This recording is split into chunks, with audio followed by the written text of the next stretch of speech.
Keerthusplatter. இன்னைக்கு நாம என்ன சமைக்க போறோம் பாத்தீங்கன்னா ஒரு சுவையான மீன் குழம்பு எப்படி செய்யறதுதான் பார்க்க போறோம். இது ரொம்ப ஈஸியான ரெசிபி, சிம்பிள் இன்கிரிடியன்ட் வச்சு செஞ்சிடலாம்.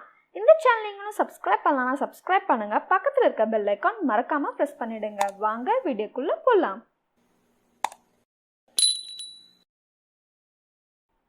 ஒரு அடி கனமான பாத்திரத்துல 1 டேபிள் ஸ்பூன் அளவு வெந்தயத்தை சேர்த்திக்கோங்க.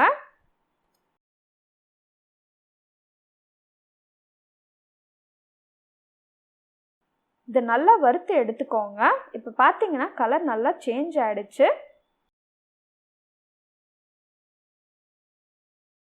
இப்போ இது தனியாக எடுத்துக்கோங்க. இது கல்லில் போட்டு நல்லா இடித்து பவுடராக எடுத்துக்கோங்க. அதே பாத்திரத்தில் 3 டேபிள் ஸ்பூன் அளவு நல்லெண்ணெய் எடுத்துக்கோங்க. 1 டேபிள் ஸ்பூன் அளவு வெந்தயத்தை சேர்த்திக்கோங்க. 1 டேபிள் ஸ்பூன் அளவு சோம்பு சேர்த்திக்கோங்க. 1 டேபிள் ஸ்பூன் அளவு ஜீரகம் சேர்த்திக்கோங்க. 1 டேபிள் ஸ்பூன் அளவு கடுகு சேர்த்திக்கோங்க. இதை நல்லா மிக்ஸ் பண்ணி விடுங்க. இது நல்லா பொரியணும். பொரிஞ்சாதான் கசப்பு அடிக்காது, இல்லைன்னா கசப்பு அடிக்க ஆரம்பிச்சிடும் வெந்தயம். அது நல்லா பார்த்துக்கோங்க. இதில் 1 கப் அளவு பெரிய வெங்காயம் சேர்த்திக்கோங்க. இதையும் நல்லா மிக்ஸ் பண்ணி விடுங்க.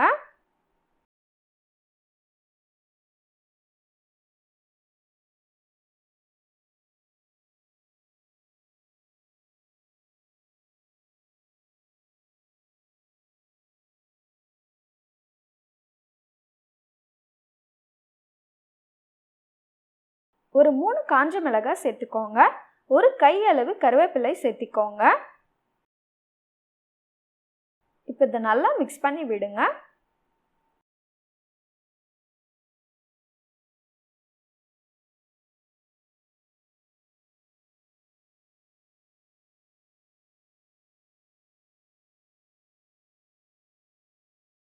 ஒரு 1/4 டேபிள் ஸ்பூன் அளவு உப்பு சேர்த்துக்கோங்க.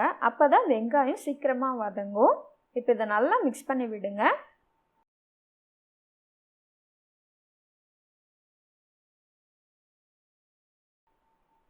இப்போ இது ஓரளவு வதங்கிடுச்சு. இது கூட 3 நாட்டு தக்காளி சேர்த்திக்கோங்க. நீங்கள் ஹைப்ரிட் தக்காளி போடுறதா இருந்தால் 4 தக்காளியாக சேர்த்திக்கோங்க. இதை நல்லா மிக்ஸ் பண்ணி விடுங்க.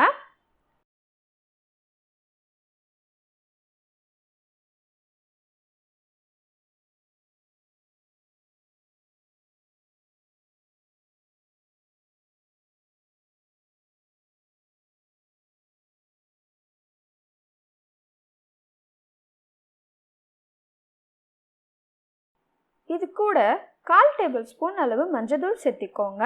1 டேபிள் ஸ்பூன் அளவு கல்லுப்பு சேர்த்திக்கோங்க. ஒரு 50 கிராம் மீன் மசாலா சேர்த்திக்கோங்க. நீங்கள் எந்த பிராண்ட் மசாலா வேணும்னாலும் சேர்த்திக்கோங்க. இப்போ இதை நல்லா மிக்ஸ் பண்ணி விடுங்க. இது 1 நிமிஷம் நல்லா வதங்கணும். இப்போ பார்த்தீங்கன்னா இது நல்லா வதங்கிடுச்சு. இது கூட 2 கப் அளவு புளி தண்ணி சேர்த்திக்கோங்க. புளியை எடுத்து நல்லா வாஷ் பண்ணிவிட்டு அப்புறம் ஊற வைங்க. ஒரு எலுமிச்சைப்பழ சைஸோட 1 இன்ச் பெருசாக எடுத்து சேர்த்திக்கோங்க. பச்சை வாசனை போகிற அளவு நல்லா கொதிக்கணும். அப்போ தான் மீன் குழம்புக்கு நல்ல ஃப்ளேவர் கிடைக்கும். இதை நல்லா மிக்ஸ் பண்ணி விடுங்க.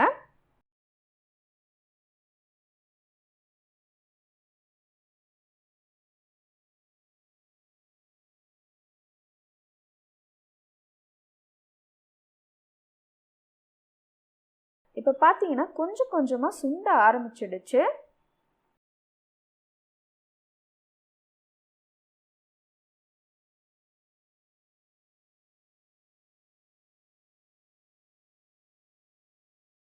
இப்போ பார்த்தீங்கன்னா நல்லாவே சுண்டி வந்துருச்சு. பச்சை வாசனை போயிடுச்சு. இந்த ஸ்டேஜ் வர வரையும் வச்சுக்கோங்க.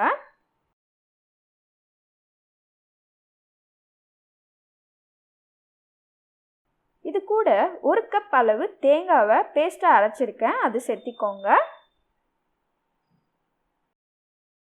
இப்போ இதில் மிச்சம் இருக்கிறதோட நான் தண்ணி சேர்த்திக்கிறேன். இதில் 3 டம்ளர் அளவு நான் தண்ணி சேர்த்திக்க போகிறேன். இப்போ இதை நல்லா மிக்ஸ் பண்ணி விடுங்க.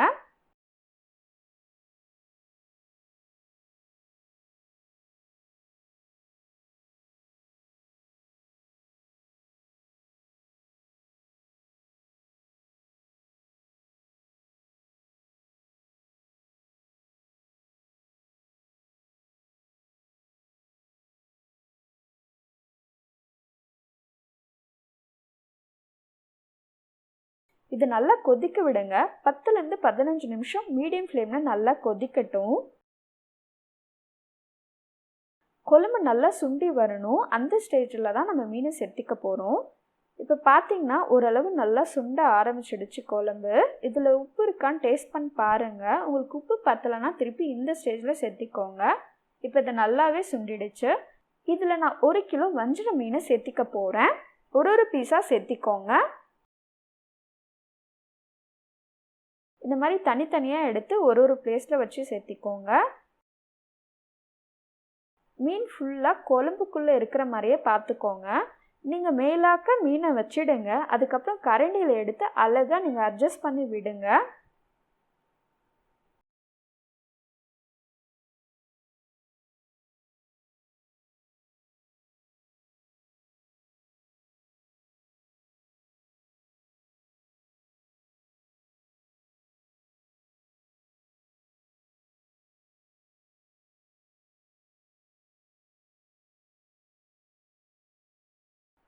இப்போ பார்த்தீங்கன்னா எனக்கு ஃபுல்லாக மீன் வந்து உள்ளே போகலை.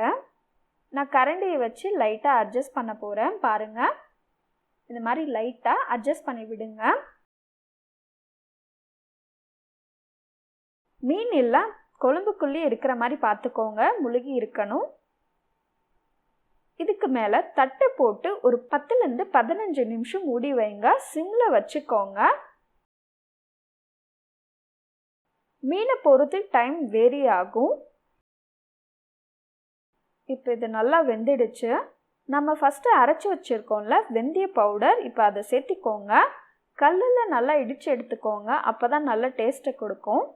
அதுலேருந்து பாதி சேர்த்திக்கோங்க போதும், நிறைய சேர்த்துறாதீங்க, கசப்பு எடுக்க ஆரம்பிச்சிடும்.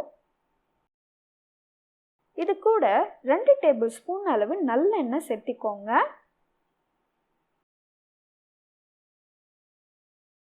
மேலே கொத்தமல்லியை தூவி விடுங்க. இப்போ பார்த்தீங்கன்னா நம்மளோட சூப்பரான மீன் குழம்பு ரெடி ஆயிடுச்சு. இப்போ மீனை எடுத்து பார்த்தீங்கன்னா சூப்பராக நல்லா வெந்திருக்கு.